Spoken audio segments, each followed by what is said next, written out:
L'Europe occidentale est au cœur des recherches menées par les historiens de l'Institut allemand depuis sa création il y a plus de 50 ans au cœur de la capitale.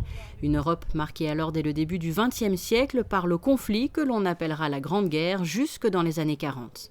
2014, c'est l'année du centenaire de la Première Guerre mondiale, donc l'année va être pleine de manifestations qui vont rappeler de quelque façon le déclenchement de la guerre.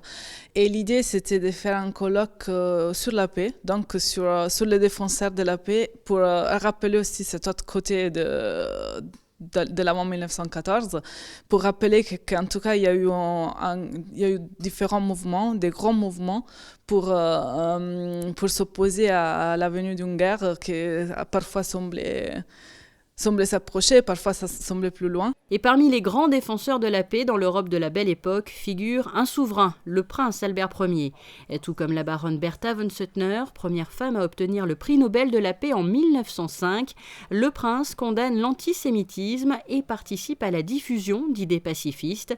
Il crée même en 1903 l'Institut international de la paix. Dans le cadre de son mécénat scientifique, le prince Albert Ier s'entoura d'équipes pluridisciplinaires réunissant des savants de plusieurs nationalités. Le caractère international de ces campagnes océanographiques, la pluralité d'origine de ces équipes de recherche et son souhait de mettre le fruit de ses travaux à disposition du plus grand nombre témoignent de l'ouverture d'esprit du prince Albert Ier.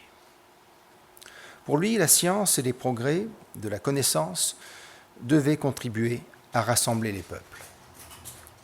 Attentif à l'émergence de sciences naissantes, tournées vers les autres sans distinction de nationalité et profondément humaniste, mon trisaïeul avait d'indéniables qualités de cœur. Il disposait aussi d'une connaissance approfondie des différentes sociétés européennes en ce début du XXe siècle.